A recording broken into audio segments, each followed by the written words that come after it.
Hello and welcome to the Docera Clinical Education and Medical Specialties Podcast, formerly the Clinical Care Options Podcast. I'm your host, Zachary Schwartz. This is the second of 3 episodes from our live event, Raising the Bar, Innovations in PBC Care. In this second episode, Dr. Chris Bowlus takes us through the new agents for second-line treatment of PBC. We then explore a case study with his co-faculty, Dr. Aparna Goel and Dr. Aliya Gulamhusein. To follow along with the slides, visit the show notes. Now let's get started as we turn things over to Dr. Bowlus. So we've talked about what the targets might be. Let's talk about what the evidence is for these second-line agents that we now have available. So what are our second-line treatments that we have available? So they're classified here into basically 4 different groups. So we have the fibrates, which actually are PPAR agonists themselves. And then the approved therapies include obeticholic acid, which I think you all know is no longer available here in the US or Europe, though it is available in other countries. So still a potential option for some people, perhaps in the audience here. And then we have the 2 new agents, Elafibranor, which is a PPAR alpha delta agonist, and Seladelpar delta specific agonist that were approved just a little over a year ago. In terms of off-label use, of course, Bezafibrate has been used extensively outside the United States. Fenofibrate is available in the US, and there's some limited data on it, but just so everyone's aware, there is a label warning in its use in PBC for what that's worth. There are other PPAR treatments in clinical trials. A phase 3 trial just recently completed on seraglitazar. So there may be more players on the market in not too distant future. And there's some interesting results coming out with some other therapies. And I'd highlight the CMP 104. This is a nanoparticle that is coated with mitochondrial protein that induces the PBC, the anti-mitochondrial antibody. It's the actual epitope. And the idea here is that you're going to induce tolerance to that. So it's trying to get at the underlying immunopathogenesis of PBC. And there's some promising early stage results on that, some of which are being presented at this meeting. But what do we have today? So today what we have is really based on 4 phase 3 trials that I'm going to review for you. And the first one that set this all up was the POISE trial. And this is really, I think, the landmark study that set the design really for all future trials. And so this was a double-blind, placebo-controlled trial of patients with either an inadequate response to URSO or who were unable to tolerate URSO. So the majority of these are patients that had an inadequate biochemical response, which, as we heard earlier, was defined as having that alk phos greater than 1.67 or about 200 at baseline.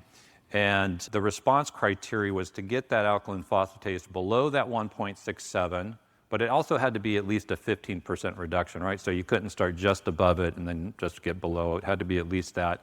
And there had to have a normal bilirubin. Now, most of these patients entered the trial with normal bilirubin, so that was really not an important part of the response criteria.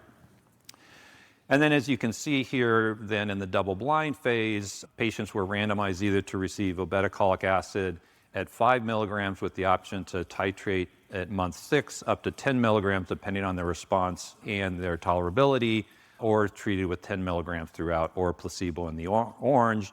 And by the end of 1 year, about 45% of patients achieved that biochemical response compared to less than 10% in the placebo group. And then there's open label extension, and you see the placebo group catching up.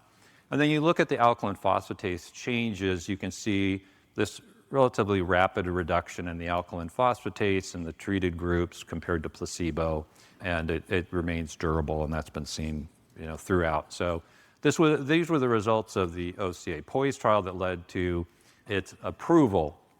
Unfortunately, the approval process is what's called accelerated approval, which I'm sure many of you are aware of. So it gives the opportunity to market the drug, make it available to our patients commercially, but it requires a confirmatory trial to show that it actually improves patient outcomes. It reduces clinical events. And so the COBALT trial was set up to do just that in patients with more advanced PBC, to randomize them to either placebo or obeticholic acid, and then look to see if it could be demonstrated that obeticholic acid actually prevented hepatic decompensation, liver transplantations, or death.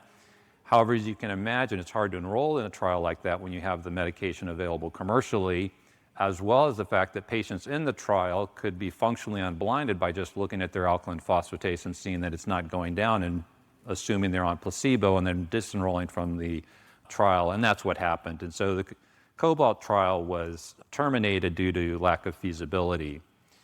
Now, to try to demonstrate that there was actually an effect of obeticholic acid on survival, patients that were treated in the POISE trial and kept on open-label treatment for up to 6 years were compared to 2 different external real-world controls who had been treated only with urso. And in both comparisons, patients treated in the POISE trial with obeticholic acid had an improved transplant-free survival, and in one group, survival-free of hepatic decompensation compared to the historical controls, suggesting that there was some real benefit, though there's always the possibility of confounders not being accounted for in these analyses. So the other issue we have with obeticholic acid, of course, is that it induces pruritus, and there's some concern about its use in patients with advanced liver disease. So in the end, though, that's not available for us today in this country, but as I said, appears to be available for others. And I think many of us still have patients on obeticholic acid who have done quite well with it for a number of years. So now enter the PPARs, and there are 3 different isoforms of the receptor, alpha, delta, and gamma, and have different effects, which is interesting because, as we'll talk about in a minute, all these PPARs seem to have some effect on cholestasis regardless of their target specificity. So the PPAR alpha, like fenofibrate, it targets mainly hepatocytes, delta, hepatocytes, cholangiocytes, Kupffer cells, and stellate cells, and then the gamma Kupffer cells. And the mechanism of action is thought to be primarily reduction in the synthesis of bile acids, along with reductions in uptake and increase in detoxification. There's also some increase in production of phospholipids to make the bile more cytoprotective, and then also some improvements in inflammation through downregulation of cytokines. And as you can see here, the different PPAR agonists have different specificity, with Bezafibrate being pan-PPAR agonist and are activating alpha and delta, and then Seladelpar just delta. So the phase 3 study of Bezafibrate was in France, and this study design, it's important to recognize, is a little different than the POISE or the other trials we're going to talk about. It included patients that had an alkaline phosphatase greater than 1.5 times the upper limit of normal, so a little bit lower threshold, so they had lower alk phos coming in. But then the response criteria was greater. They had to have normalization of alkaline phosphatase, bilirubin, AST, albumin, and prothrombin time. So you can't really compare the response rates here, but regardless, they showed an increased response rate compared to placebo over 24 months. And then more recently, we've had the 2 non-fibrate PPAR agonists, Elafibranor and Seladelpar, report their results. For Elafibranor, it's the Elative trial. And as we can see here, using the POISE criteria again, 51% of the patients had a biochemical response compared to 4% in the placebo control arm. And then if you look at alkaline phosphatase normalization, 15% of the patients actually achieved normalization compared to none in the placebo group. In general, elafibranor is well tolerated. There's some minor GI effects that are seen in a minority of patients and generally does quite well. And then in the response study of Seladelpar, we see that 61% of the patients achieved a biochemical response compared to 20% in the placebo, and 25% achieved alkaline phosphatase normalization. And over here on the right, we can see the difference in the response rates. And you can see that the decrease in the alkaline phosphatase in all these drugs occurs very early, within 4 weeks. We generally see the response. And again, similar safety with Seladelpar, mild GI side effects, but otherwise well tolerated and safe. Now, there are no studies comparing these head-to-head, so it's really impossible to say one is superior to another. And I think the important thing that we can look at and see is that if we look at the therapeutic response, that is the difference between the treated group and the placebo group, they're pretty similar. And really, I think for us in clinical practice is how far can you expect your alkaline phosphatase to improve? How far will it go down? And we can expect with these drugs, regardless of where we start, we'll get about a 40% reduction in our alkaline phosphatase.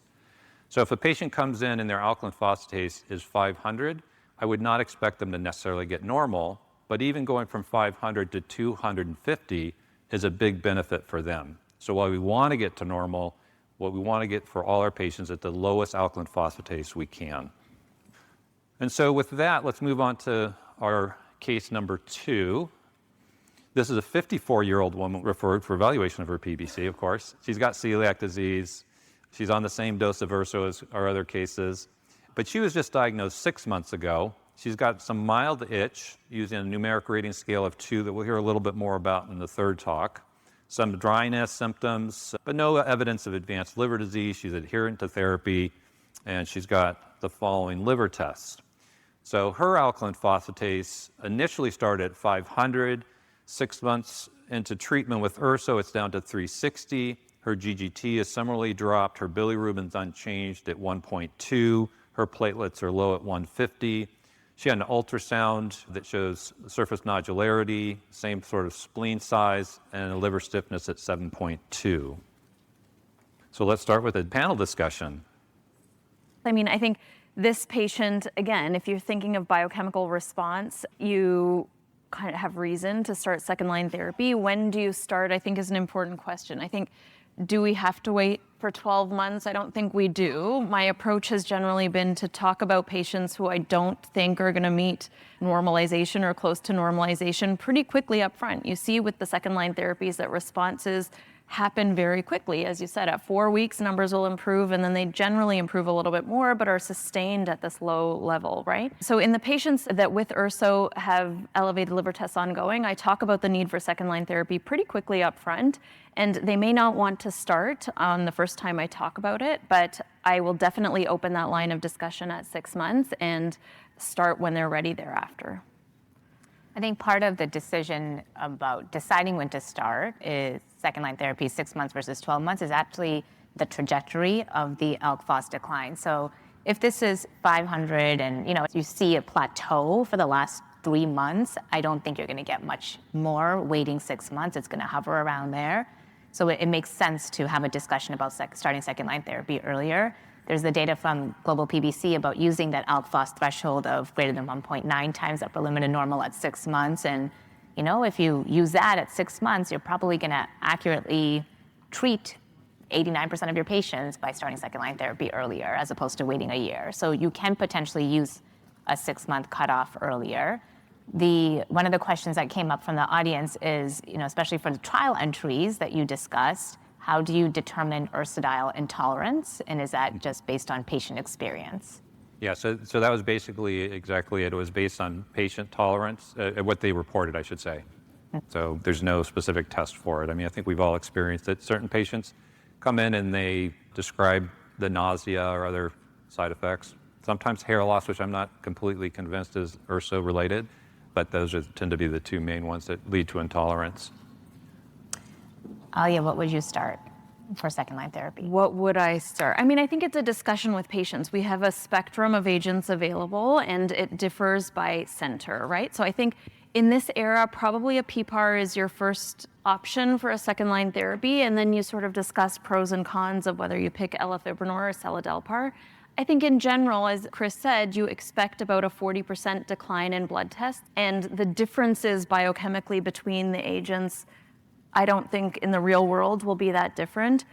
As we'll talk about, I think symptoms are really important. Pruritus is a really impactful point for patients. And so if you're going to get added benefit with using Seladelpar and itch versus Elafibranor at 80 milligrams, then maybe that's a factor that you think about. But maybe I'll ask you guys. And what about at 3 months? Would you think about starting therapy at 3 months even? Yeah. Or what's the difference between 3 months versus 6 months? So the earliest, I just month ago started a patient after only 4 months. Really? She'd come in and it was clear she wasn't going to have an adequate response. There was no reason to wait. She was also symptomatic. Right. We were able to get it approved, which is also the important thing. Right.